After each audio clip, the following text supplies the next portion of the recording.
à 10 parce que Djedje souffre là. et hors de limite du terrain. Et voilà enfin une opportunité pour Mathieu Chalmé qui passe à l'attaque. Le centre de Chalmé avec un ballon à la reprise. Et le but incroyable des Girondins de Bordeaux. Justine. Quelle belle histoire pour les Girondins de Bordeaux à 10 minutes de la fin. Jusqu'ici ils ont très bien tenu, puis là on a vu quand même une erreur assez grosse en laissant cet espace à Chalmé. Là il y a une talonnade de la part de Flashez, mais il y avait eu cet espace, le ballon était très bien donné sur la droite, la talonnade qui est ratée, puis Jussier c'est un caviar, hein, il a 10 mètres du but face au but. Concentration pour Ederson, c'est fort et c'est un contre-pied parfait. Revaux allait partir à gauche.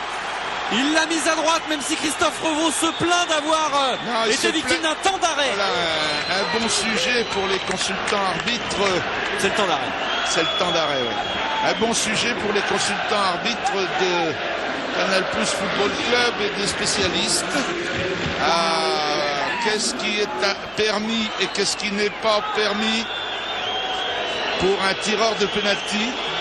On se souvient que Pelé tirait aussi avec des modifications de rythme dans sa course. Ce qui est normalement interdit. Hein. Allez, c'est parti, dans le nord de la France, absolument, avec ce bon ballon là-bas côté droit, le centre pour Domino tout seul. Et voilà l'ouverture du score. Et voilà tout lieu de Mélo. Superbe centre de Vitek et la tête décroisée de Mélo. Donc le duo des nouveaux arrivés dans le secteur offensif lillois. Côté droit toujours. Bon ballon dans la surface de réparation, c'est bien dévié. Attention à cette frappe et l'égalisation. L'égalisation en début de deuxième période pour Quercia. Et alors deux débuts de mi-temps presque identiques mais à l'inverse. À la fois là ce but de Quercia avec 2 minutes de jeu, 2 ou 3 minutes de jeu. Donc suite à cette pression auxerroise depuis le coup d'envoi et après un coup franc, un ballon qui est revenu touche de balle là, des Auxerrois. On voit ce jeu combiné entre Nicolae et puis Dudka. Cette frappe de Nicolae contrée par Maleki et Quercia qui avec beaucoup d'opportunisme met ce ballon au fond.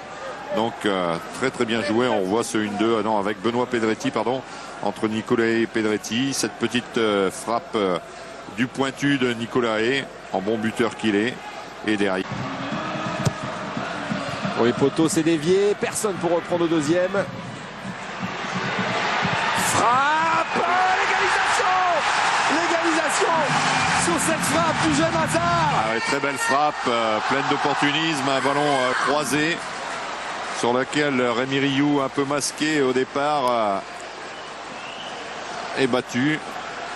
Et qui permet aux Lillois de revenir, je dirais, avec beaucoup de réussite dans le match, parce que là on les voyait mal. On n'attendait vraiment pas.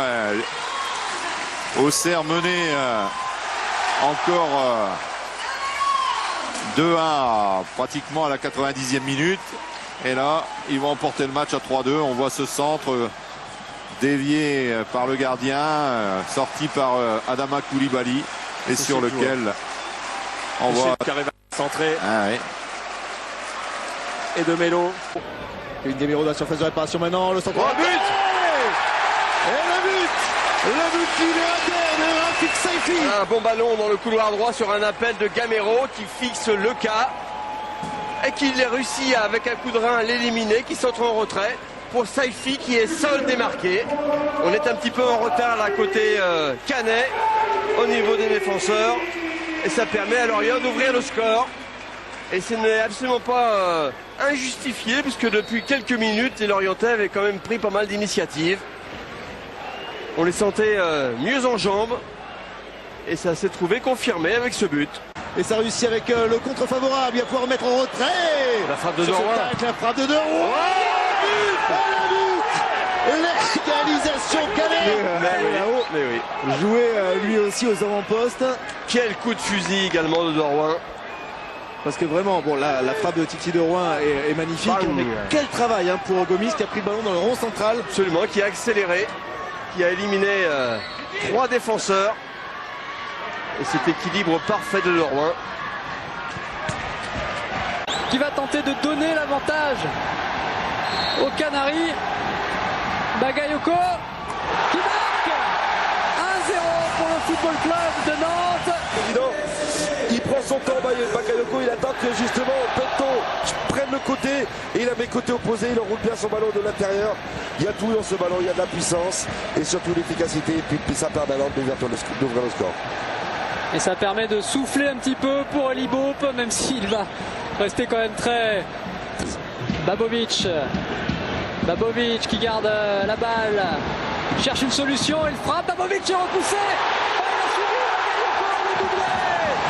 Le doublé pour Mamadou Bakayoko. Là on va Babovic qui va rentrer sur l'intérieur pour éliminer justement Rudy Bata qui ne le suit pas.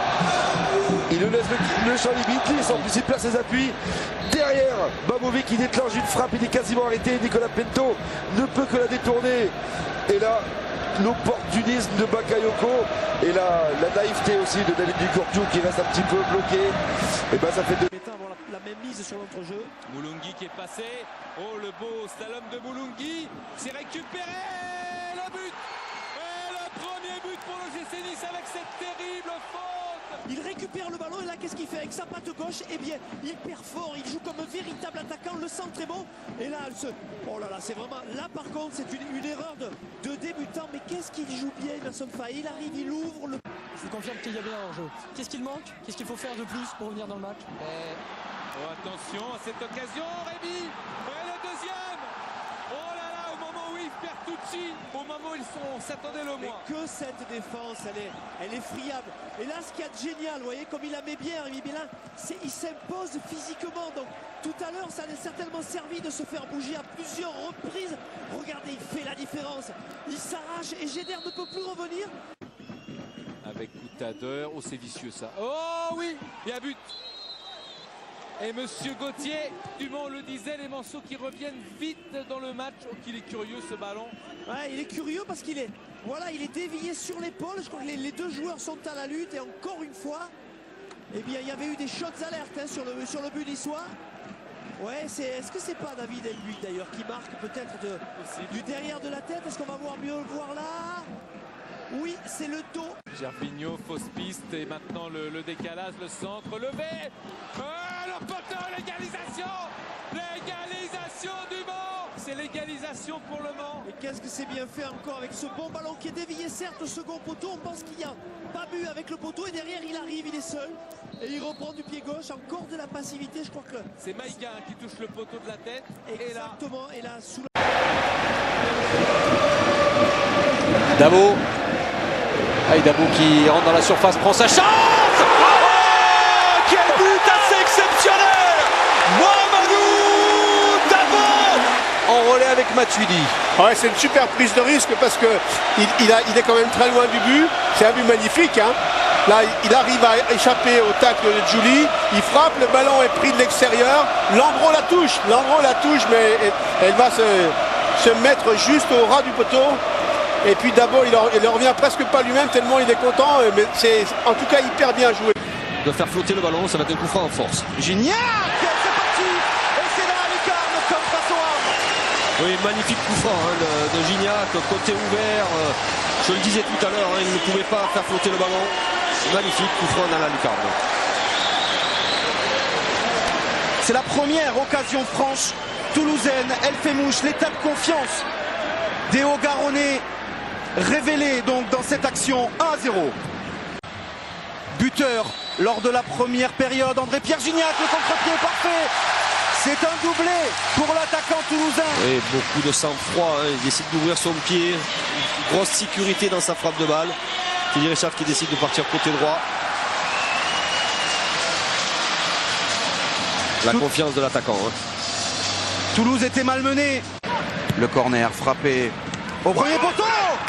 Et la réduction du score des Sochaliens grâce à Damien Perkis au premier poteau. Voilà, on a passé le premier joueur libre dans 5,50 m et là, je crois oui, c'est Damien Perkis qui touche ce ballon. Ah, je crois que c'est Mauro Seto sur le dos de Mevlou Terding, me semble-t-il.